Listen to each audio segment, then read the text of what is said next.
Shalom. So before I get into what it is I was recording this video about, I just want to give like a little shout out to Yahuwah, a little testimony-ish type, whatever. So when I was first awakened, I was fellowshipping online on YouTube on some woman's Shabbat call because I didn't know any of the Israelites, and I came across her channel and I was like, okay, this is cool. But she was talking about whenever the economy went down, like having bug out bags and all this other stuff, basically like preparing, right? And I pulled her to the side via email and had a conversation with her because I don't ever believe in having these conversations in public because for one or two reasons. The first reason is I could be absolutely completely wrong and it'll save myself some embarrassment, but also I'm not there to embarrass the other person. So pull them to the side, have the conversation. Nobody else knows about it, just me, her, and Yahuwah, and that's it. And the thing is, it wasn't a hostile conversation. It's never meant to be hostile. It's always meant to be, loving or whatnot. But I remember her saying to me, because I said to her, we just have to have faith. Yahuwah will take care of his children. And one of the things I did say to her was, because a lot of us have been likening to, and I believe it's because of Ruach HaKodesh, likening the Yahushua's return to the second Exodus. And I actually can see the similarities in that. But with that being said, in the first Exodus, they were told to take nothing for their journey, right? So with that being said, if this is the second Exodus, why, and we're supposed to all have the Ruach HaKodesh, all the more reason for us to rely on Yahuwah and not on mankind or, carnal things, material things. So what she said to me was, she was going to do what she believed she heard Ruach HaKodesh say, and, I was going to struggle during this time if I didn't do what she said, but she did say, but, if you feel like that's what you got to do, that's fine. So we didn't depart on bad ways. We just didn't agree. So at that moment, I just decided I wasn't going to go back to the Shabbat call, because if I'm going to sit underneath somebody, I have to believe that they're hearing from Yahuwah. You know what I'm saying? And I felt like that was fear. I don't have anything against her. She doesn't have anything against me. We parted ways, right? So my testimony is, with all the stuff going on right now, I have everything I need. Do I have everything I want? No. But that's not what Yahuwah said. He said he shall supply all your need according to his riches and glory. So he's kept his end of the deal. The thing about it is, our flesh wants to have control over everything, right? And which is why we have to subdue our flesh. We have to kill our flesh, right? So that we could submit ourselves over to Yahuwah. As long as our flesh is alive, our flesh is going to try to take control of things and get us in situations that we don't need to be in. So with that being said, that's that testimony. And also, as you guys can see, I'm back in my vehicle and I got my air on, which means vehicle's running. So brief little sidebar on that. I had visited my mom while I was down there. My vehicle broke down. I had to come back up here, and so I had to leave my vehicle down there. But my mechanic of 10 years, his shop was like right down the street from my mom's, so I had him come pick up the vehicle. He told me that my thermostat had got stuck shut, so it had built up pressure in my system, and it bust one of my heater hoses, and it cracked my radiator. And so I asked him if he would just fix everything and tell me what it cost.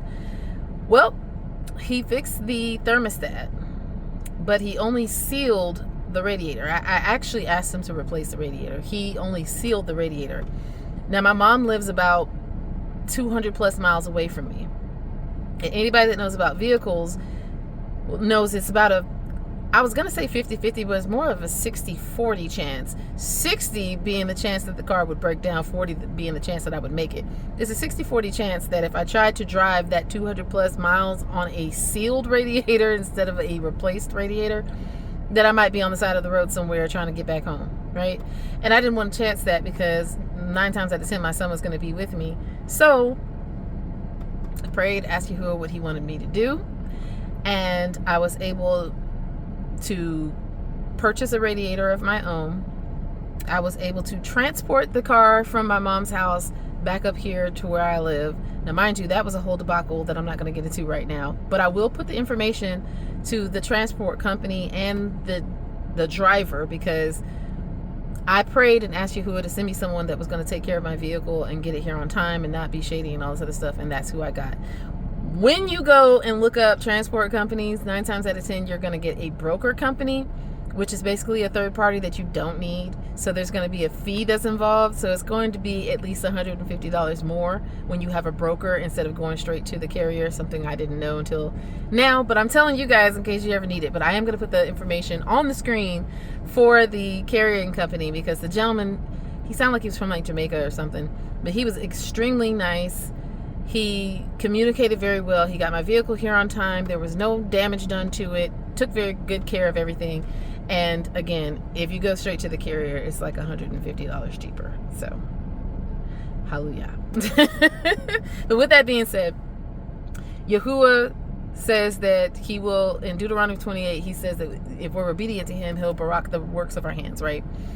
And that's exactly what he did. So, Yahuwah allowed these little digits right here, and these as well, to remove and replace the radiator on this vehicle, and it's been running extremely well ever since. Now, some people that have worked on cars before is probably like, well, I mean, that's an easy thing to do. I have only changed my oil and maybe some lady's brakes before.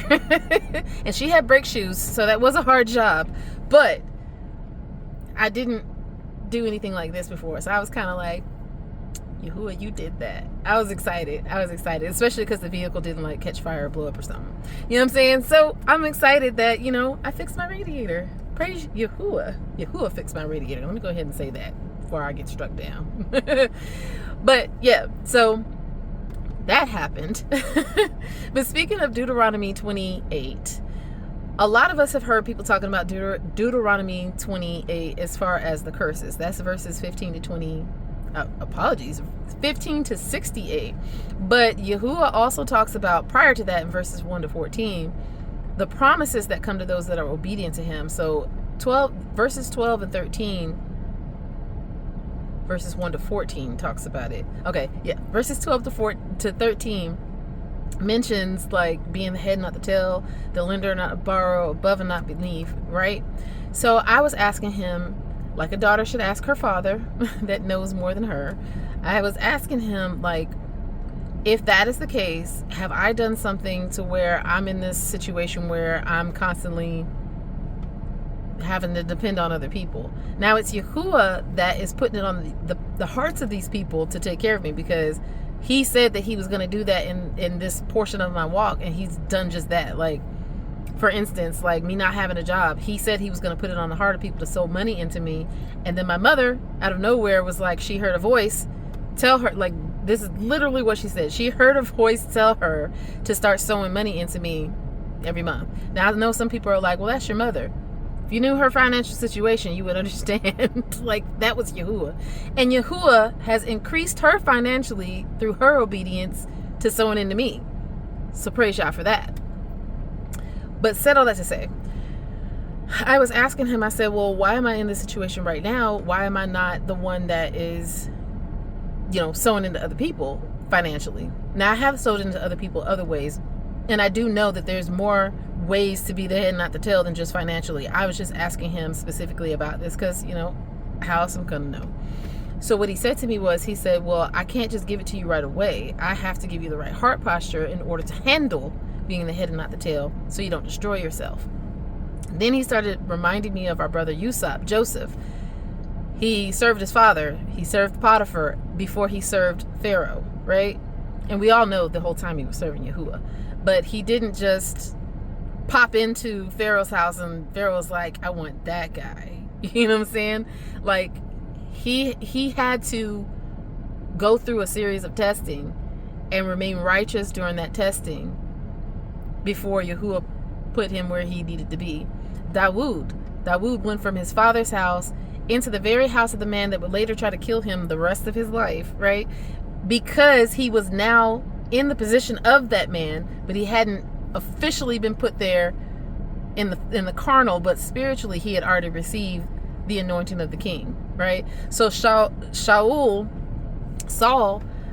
he spent the rest of his life trying to kill David because David was the new anointed king according to Yahuwah. The thing about that is We see David get anointed, go and minister to Saul by playing the harp so that evil spirit would leave him alone for a little bit. And then this man kept trying to kill him. And David had opportunities. You know what I'm saying? He had opportunities, but he didn't take those opportunities. That was the testing of his heart to mold him into the type of king that Yahuwah needed him to be, right? You can't be somebody that just flies off the handle. If you have an opportunity to destroy somebody, you have a choice, because Yahuwah told us, I put before you this day life and death. Choose life. That's like having an open book test and failing it. He literally told us the answer to the question. Choose life. Choose life. Like, that wasn't a suggestion, that was a commandment. I put before you this day life and death. Choose life. He told us what to do, right? Part of choosing life is knowing which voice to listen to. And going into that, now that we've talked about the heart posture and having the right heart posture before Yahuwah officially makes you the head and not the tail, because even in Deuteronomy 28:12 and 13, it talks about it being in his season, right? So it's at an appointed time. It's not one of those things that he awakens you and then boom. You know what I'm saying? Because he doesn't want us to destroy ourselves. We've spent the last 400 years suffering under Yahuwah's wrath because of our own stubbornness, stiff-neckedness, right? So with that being said, hearing the right voice and knowing which voice to listen to. So Yahuwah had me to mention about active listening, and I want to say it was the last video that I made. I can't really remember. And I thought it was kind of funny that just last night I was on YouTube. I was scrolling through my reels. Yeah, I had a headache. I was bored, so I was like, whatever. I scrolled. And I came across the video. I was going to put it on here, but I don't want to stumble you guys with that. So I'll tell you what it was. It was a sparkling water commercial. I'm not going to say the name of the company, but it had Cardi B and two older women. And what was going on was Cardi B was supposed to be the interpreter between the two women. So the two women were in church and they were politely, I call it polite petty. They were being polite petty to each other. So they were saying stuff to each other that sounded sweet and kind on the surface, but Cardi B was interpreting it the way they actually meant it, which was very catty and whatever. So the fact that Yahuwah has been talking to me a lot about active listening, knowing which voice to listen to, and even putting me through different trials and tests right now during this portion of my walk. Like, for instance, one morning I woke up receiving instructions from him. Later on, I talked to someone that gave me instructions that were completely contrary to him. And so I had to choose life.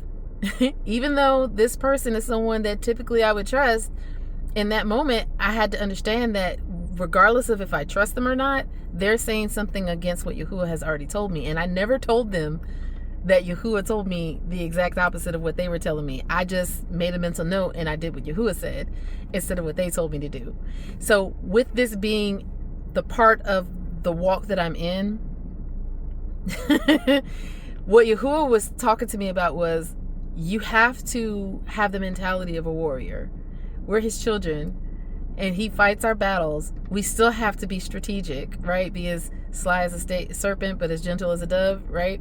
So that means you're supposed to know what the enemy is doing without acting like the enemy, without behaving like the enemy, right? You still have to behave like Yahuwah, like Yahusha.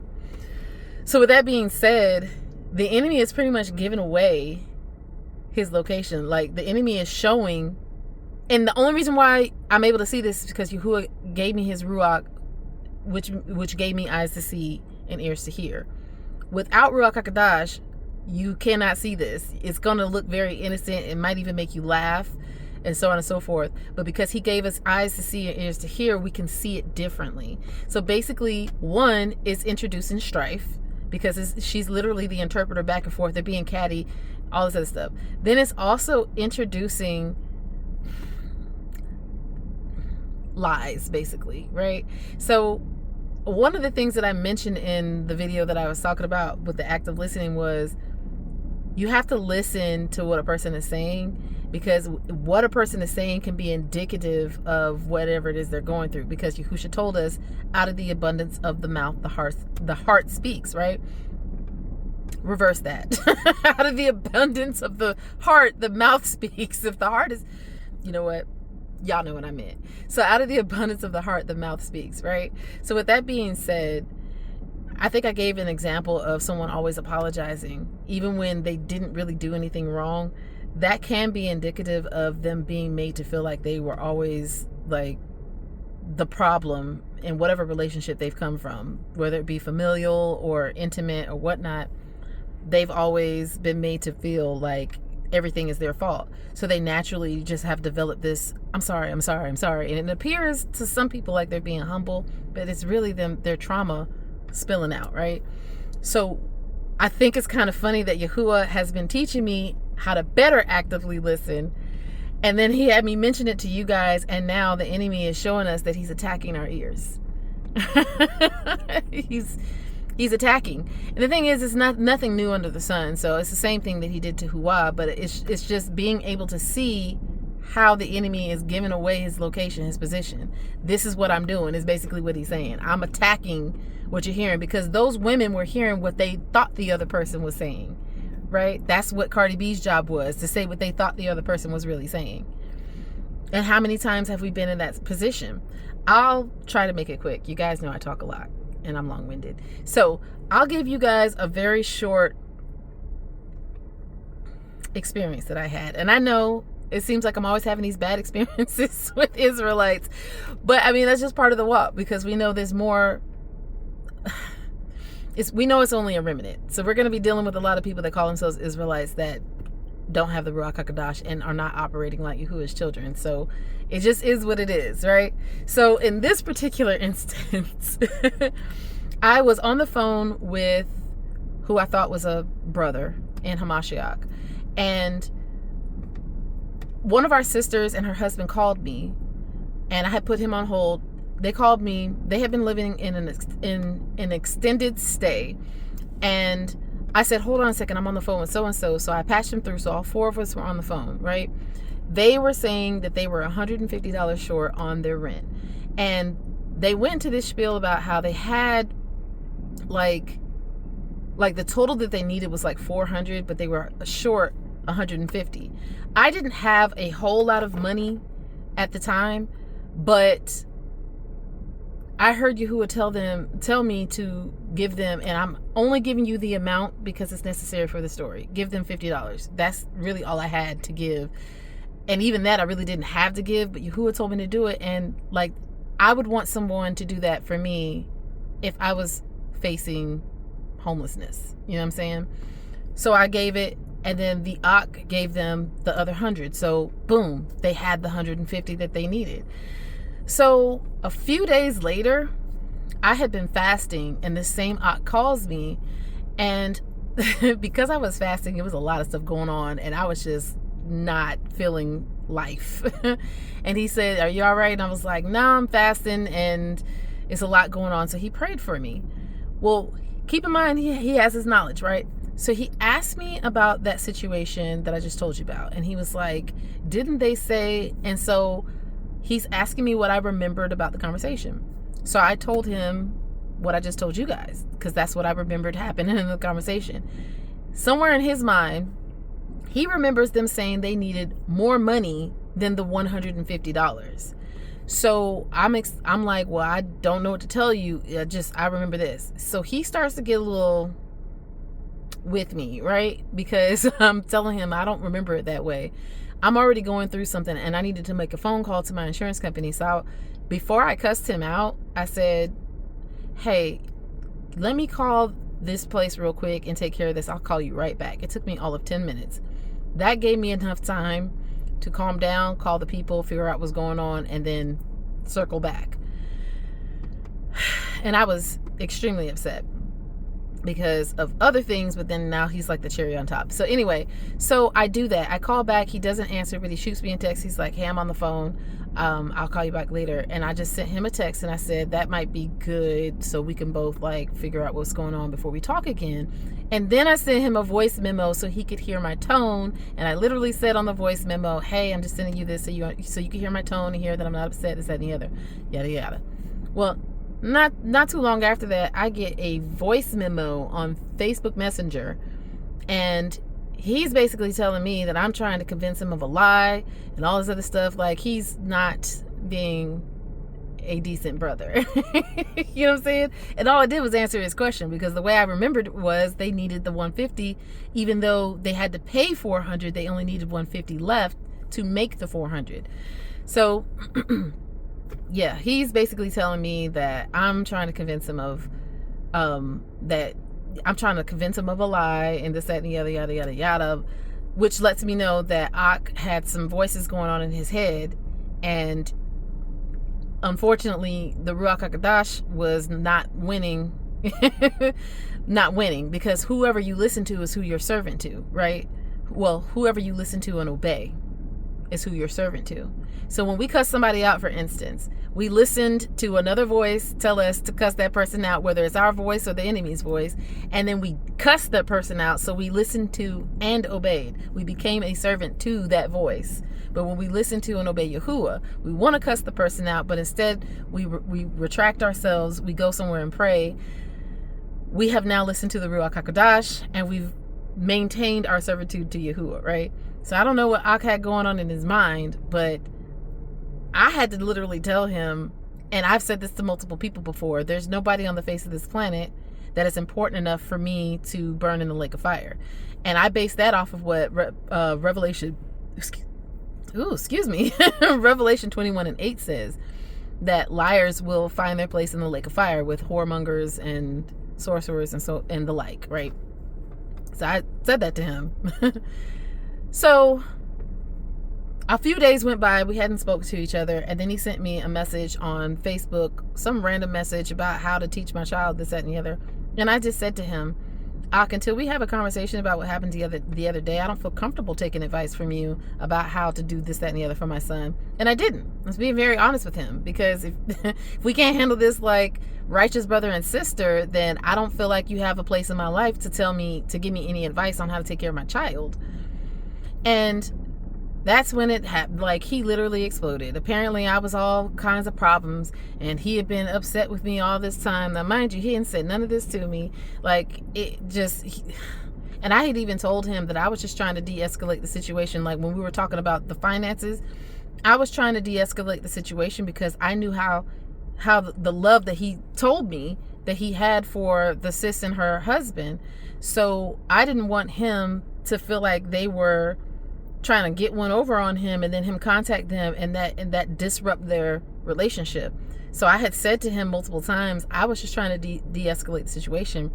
So when you reached out to sis and, bro, you would do so, and, without being upset. He interpreted that, and I know he did because of what he sent me in the text message. He interpreted that as, I don't need you to speak on my behalf to them. But that's not what I said. You know what I'm saying? Again, Ak was listening to some other voice. I don't know what other voice, but it wasn't my voice, and it wasn't Ruach HaKodesh. It was your spirit of error, the lying spirit. That's what it was, the lying spirit. Hallelujah.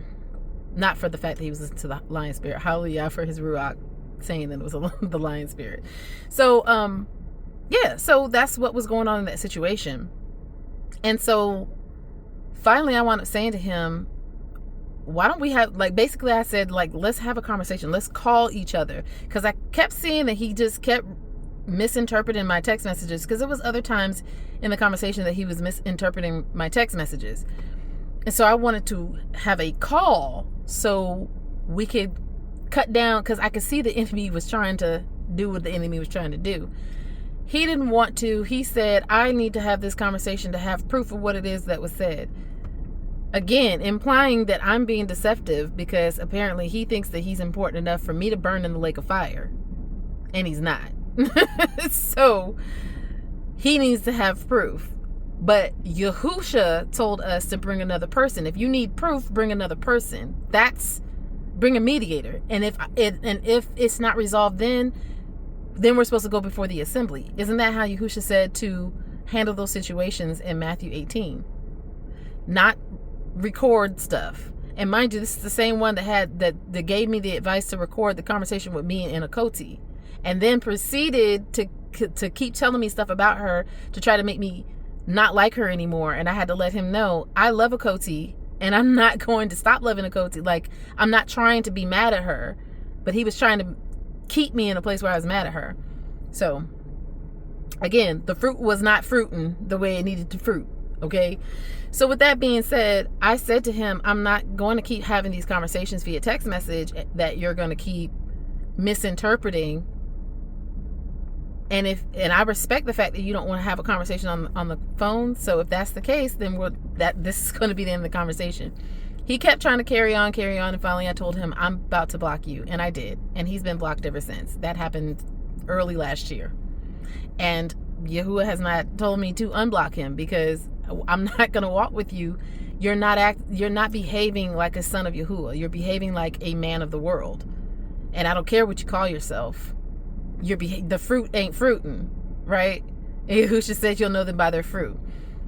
Going back to the act of listening, though, this man woke up and chose death.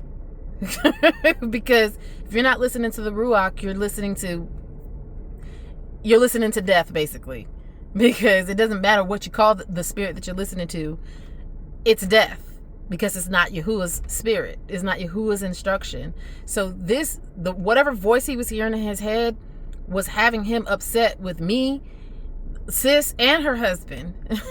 And none of us did anything. Now, mind you, since then, I have talked to sis, and I asked her, did I hear wrong? And I said, this is what I thought you said. And she was like, yes, that's actually what I said. We only needed the 150. So at the end of the day, what I heard was the right thing. So I was telling him the truth, and he didn't want to listen because of the voice that was in his head. So active listening, right? So the fact that we're talking about active listening and not listening to the wrong voice, and then Yahuwah was showing me how the enemy is literally attacking us, and it's going to be subtle. It's going to be subtle. And this is something that he did in the garden, so it's nothing new under the sun, but this is what the enemy is doing right now. Your faith needs to be faithing, and you need to make sure you are hearing from Yahuwah. If you have any doubt, go to Yahuwah before you move. Go to Yahuwah before you speak and get that clarification, okay? Because the enemy is doing what the enemy is supposed to do in this time. And Yahushua said that the enemy would be able to deceive even the elect if possible. That means the deception is going to be on a level that it's almost impossible to tell the difference between the deception and the truth.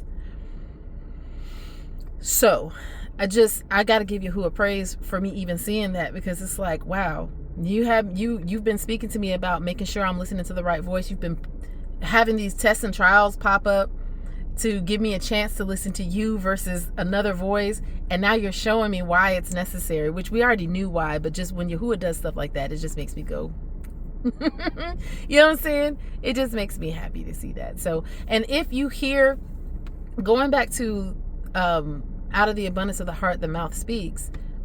If one of your brothers or sisters, one of our brothers or sisters is constantly speaking doubt and unbelief, that's Yahuwah showing you where they're struggling, that the enemy is attacking their heart and their mind. Out of the abundance of the heart, the mouth speaks. So if the mouth is speaking doubt and unbelief, that means their heart is under attack. So you could be led by the Ruach on how to handle it. You can either rebuke those spirits that's attacking them in that moment, or you can minister to your brother or sister, or you can go pray for them. Either way, we're supposed to be here for one another, and we have to get past our own selves, because the carnal thing to do would be, why are they saying that? Don't they believe?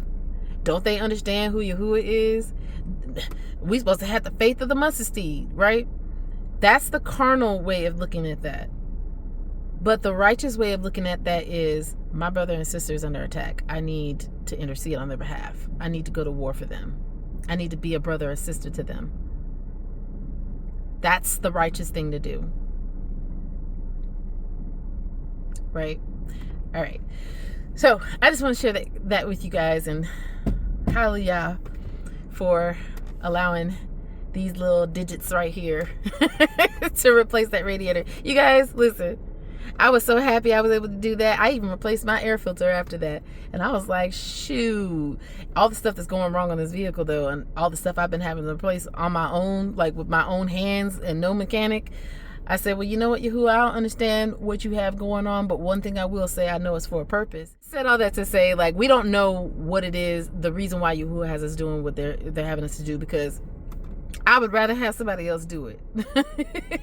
You know what I'm saying? Listen, if a man want to come fix his car, come fix his car. Just make sure it runs when you get done, all right? But Yahuwah has been having me to do it. And until I'm married, I'm in my father's house, which means I serve my father the same way Zipporah and her sisters were serving Jethro, Rayual, right? So I serve my father. So you never know. It might just be so I can help my father later on down the road, because my father does work on his vehicles. And so maybe one day I might have to help him work on one of his vehicles. I don't know. I just know that Yahuwah had allowed me to fix this radiator, and I've been so elated ever since. I've been wanting to tell everybody I fixed my radiator, but it wasn't me, it was Yahuwah. So all praise to Yahuwah. Anyway, much ahab and shalom.